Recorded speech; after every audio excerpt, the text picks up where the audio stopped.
Okay, wishing you all a good day.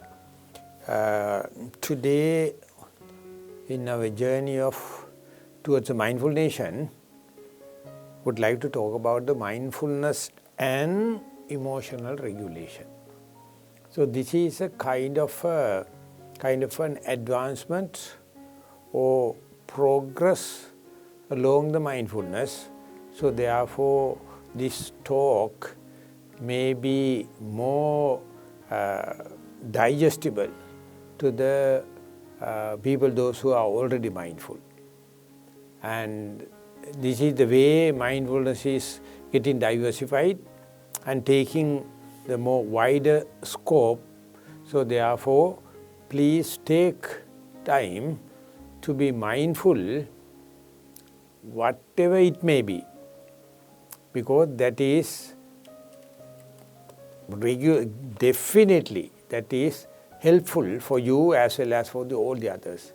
So if you are already mindful, you will understand, you have a thorough recording or thorough bookkeeping or journal about the present moment as well as the day-to-day changes, not only for the spiritual side, not only towards physical health, not only towards the mental health, but in between how our emotions are working.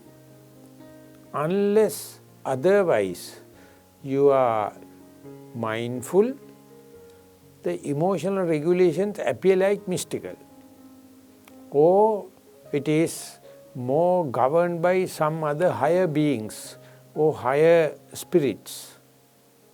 That is, I think, a lazy kind of a conclusion. Instead, you can be just simply be mindful. We will call it bare attention. And when it is becoming your hobby, when it becomes your day-to-day activity, slowly it will gain the grounds in mindfulness, and you may think or you may adopt it is only limited to your sitting posture or in mindful walking. Fair enough. But as you keep on practicing, definitely we promote, we invite you to be mindful in your day-to-day activities also. When it's happening, sometimes you feel moods. Sometimes you are in a good mood, sometimes you are not in a good mood, and therefore your opening balance, opening start or mindset have some bearing upon the mindfulness in your sitting session, walking session and the day-to-day activity. So whenever such a thing happens, you are invariably invited or forced to see how are the emotions are working. So the new term they coined is emotional literacy. Don't allow it to someone to do it. Don't believe it is something mystical. No. With the base of mindfulness, you can be literate. Otherwise, you are illiterate. So whenever the emotional literacy going to come, you with certain amount of background information, you develop emotional intelligence.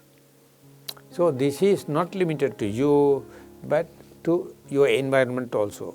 When these accumulation happen with that cumulative effect, you get a fair chance to regulate or understand the trend, the way it is developing. So when such a thing happens, you will see you develop kind of a extrasensory perception or superior powers like. Don't go into that kind of a sphere. This is quite natural, it's quite human. So therefore, more and more you practice regularly mindfulness as well as open the window towards the mindful emotional regulation, you will gain the real life. Otherwise, you are for sure living a partial life. That is why we are inviting you to have a good day. With that, I would like to sum up today's remark.